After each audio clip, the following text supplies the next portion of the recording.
gentlemen, welcome back to another edition of the Right Wing Vegan. It is Monday. It is the day that the Electoral College will vote. They're going to vote today. They are voting right now as I record this. And there's tons of news, man. There's tons of news dropping today. It's kind of like drinking from a fire hose with, sorry, I opened a pop. I don't know if you heard that. That was me opening a pop. Anyways, it's like drinking from a fire hose, man, with all the news that's coming out today. And we've gotten some reports. Wisconsin, their Supreme Court issued two opinions today, two decisions. It's interesting. I've seen different reports on each one. Some they contradict one another in a way. It's been kind of a weird news day, right? We heard earlier today, Pastor Mark Burns tweeted out that Julian Assange was going to be pardoned, which created a firestorm on Twitter of people who were hoping this was true. And then it turns out it wasn't true. Man, I don't know. We're in kind of a weird spot. And I feel like these next couple weeks are going to be this way. And this is all coming off of the heels of a cyber attack that was reported today. Apparently this had happened months ago and it has been ongoing. And, it turns out they hit just about everything, man, from the executive branch to the military. We don't know what they got. We don't know too many of the details. We just know this has been ongoing for months, and now it kind of makes sense why Chris Krebs was fired, right? I mean, a lot of people thought it was over the election, and maybe it was. But if it was a good firing, it turns out, because that man was asleep at the wheel while all of this is going on. Now, there's no information about this cyber attack in terms of the election, so we don't know if the election was impacted at all by this. There's certainly reports that Dominion uses, let me see if I can get the exact wording for you, because I don't want to be misquoting anything or misstating anything. Solar winds. So there's certainly reports that Dominion uses solar winds, and if that's true, I don't know if that impacted the election, because we don't know. Now, I'm going to be bouncing back and forth today. I guess now's a good time to say, if you like the show, please support the show by liking it, subscribing, commenting, and sharing it with someone you know. We could certainly use the support always, and we appreciate the support always. But there's just so much going on today, so I apologize in advance. This is going to be one of those episodes where I bounce back and forth from one thing to the other as thoughts enter my mind. But there's just so much going on today. It is a very, very newsworthy day. Now, I mentioned earlier the Electoral College is voting today, and it is important to note that as of this recording, Arizona, Georgia, and Pennsylvania have sent alternate electors. So you have the electors who are voting for Biden, and you have the electors who are voting for Donald Trump. Both sets of electors are voting. So this accomplishes two goals. One, allows Trump to continue his legal challenges, which are of the utmost importance because things are happening there. Things are kind of moving and shaking there. We haven't gotten a lot of relief from the courts. We really haven't gotten any relief from the courts, but there's still plenty of cases that are open and active that need to be heard. And as time passes, more and more evidence is revealing itself. More and more is becoming known. And I think, lightness is shining on the darkness, and we're getting a little bit of that. And I think as we continue to move forward, you're only going to see more of that, right? So it's good to keep those legal challenges open, and the possibility of those legal challenges are open. Now, I haven't heard anything about Michigan. I don't know what's going on there. There's certainly reports and news coming out of Michigan that's very, very interesting. So an audit was done on Dominion voting machine. Now, this was in Antrim County, okay? And the reason why this is important is because this audit was performed because of that 6,000 ballot shift, okay? If you remember, there was, reports that the machine, that Dominion, had switched 6,000 ballots from Trump to Biden. Now, early reports were this was human error, and this is what Michigan was saying, right? Michigan officials, the Secretary of State, they were all saying that this was human error. But it turns out, after the audit was done, now I guess I'll backtrack a little bit. So they performed the audit, and then the Secretary of State, the Attorney General, was trying to hold the release of information from the audit. They wanted a gag. Today, that gag was lifted.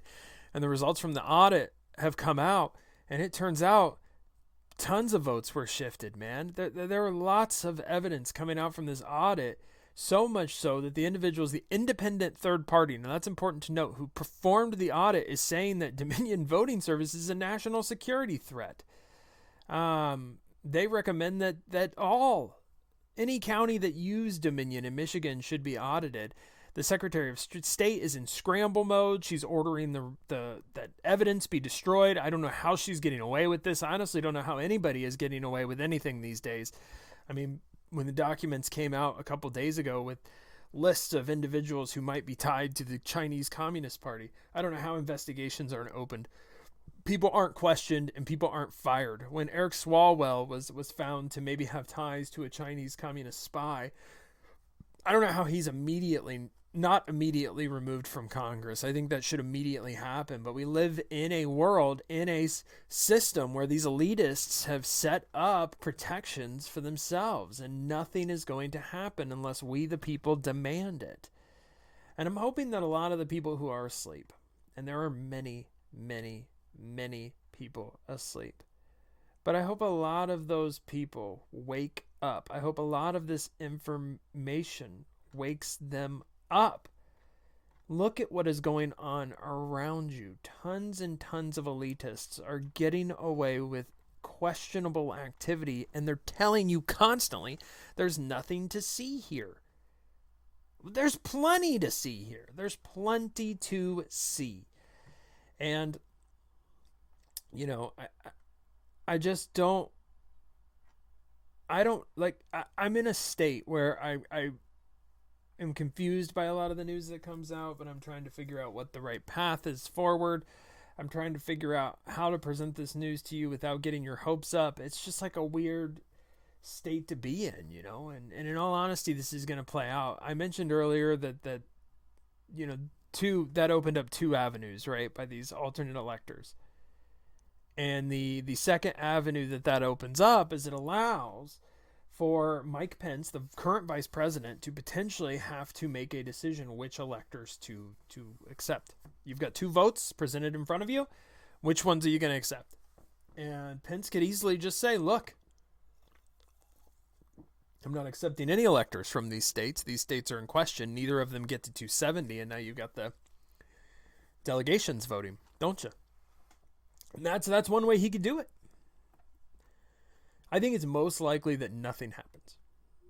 That's what I think is most likely. I think it's most likely that nothing happens and that Joe Biden becomes the president because the system failed. The system failed. It's been set up for the elites. The American people, the Republicans are going to be fed up. The Trump voters, they're probably not going to vote in this Georgia runoff, which is a shame, in all honesty. But, I mean, man, you know, in all honesty, too, going back to the Michigan thing, the Secretary of State there made false claims when she claimed that it was human error. She should probably be arrested, especially if she's trying to destroy evidence. She should be arrested.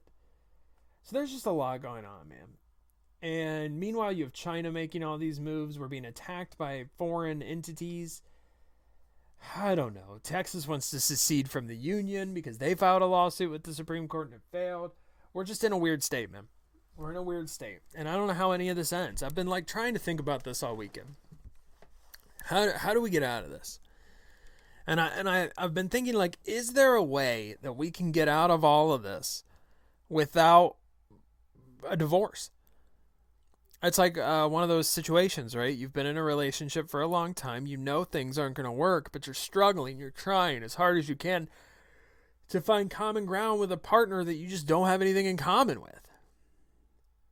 And when I think about the right and the left, if those are even two things anymore, I don't know that they are. I think I almost have to change the right-wing vegan to be something like the centrist vegan because I don't really know what defines right-wing anymore. I don't think there's a definition for it. I don't think there's a definition for left-wing anymore. It's just weird to me. It seems like a lot of classic liberals and conservatives have banded together, and you just have the neocon right and the neocon, in the left and the crazy leftists, and then you have everyone else kind of in the middle. I don't know, man. What I know is this, okay? How do you bring the country back together when we have nothing that we share in common? It used to be the flag, right? It used to be patriotism. That's what would bring us together.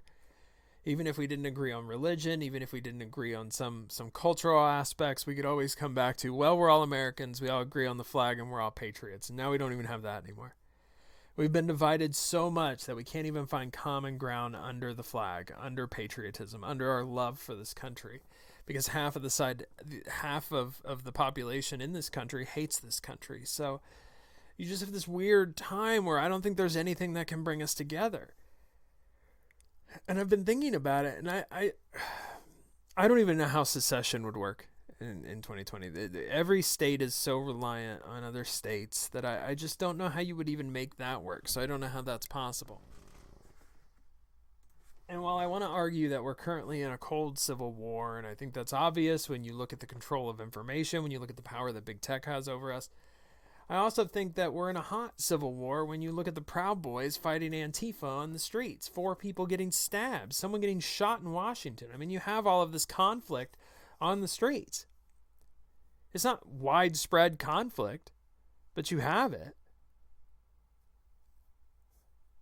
Now, I think it's interesting because the media is reporting that Donald Trump got defeated in Wisconsin today, and that's not necessarily the case. There were 2 rulings, okay?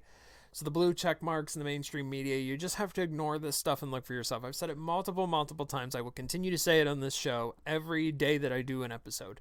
You need to look directly at the source. And there were 2 rulings that came out of Wisconsin today. Okay? One addressed a wide swath of votes. That one, it was determined that relief can't be granted. Latches was used once again, which I disagree with greatly because I don't know how you sue prior to the fact, but that's okay, whatever.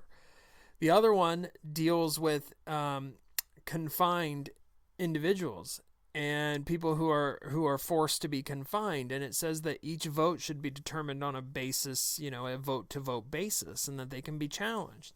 That's a ruling in favor of Trump because if Trump can find these individuals who say that they are indefinitely confined and they can prove that they are not, those votes would be thrown out. So he gets an investigative team, he does it, and then he's it's a very short margin in Wisconsin. He could overturn that, and he could win the state of Wisconsin.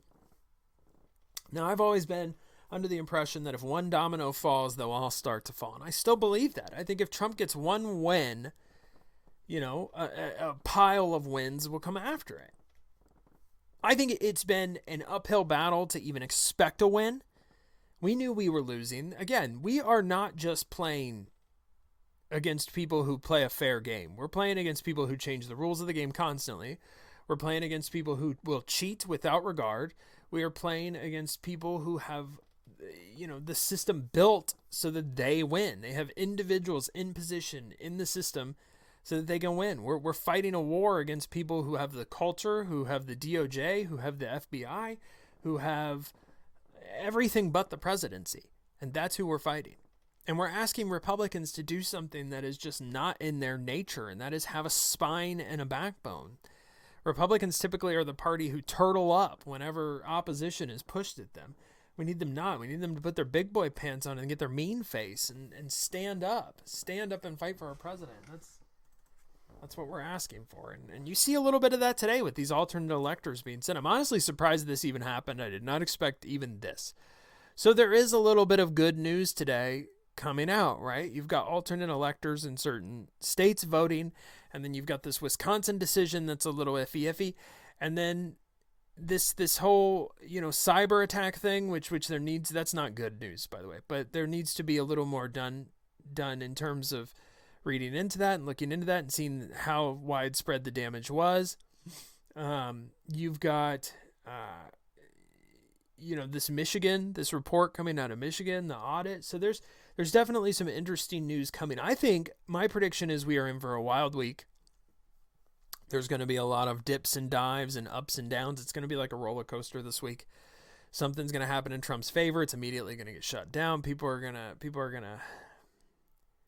to do things. I mean, it's going to be a wild, wild week. But I think by the end of the week, we're going to know a lot better where we stand. I've said that every week, but here's another thing, okay? The executive order Trump passed in 2018 that gives him and certain powers, if there determines that there was foreign interference in this election, that deadline is Friday. So if he's going to take action on that, he has to take action on that by Friday, I believe. And I'm not saying he necessarily should or shouldn't. I think he should assess how widespread he believes this to impact. And what he could do is he could invoke the Insurrection Act, which will not overturn an election, but he could invoke that act to have the military seize the Dominion voting machines and then have them audited. And if it turns out that the same thing that happened in Anne Arundel County, Michigan, happened across the country, what do you do with the election at that point? The left paints this as Trump trying to disenfranchise voters, but that's not the case because, again, if any votes get thrown out, it's going to be because they were determined to be fraudulent. So those aren't real voters. Those aren't real voices.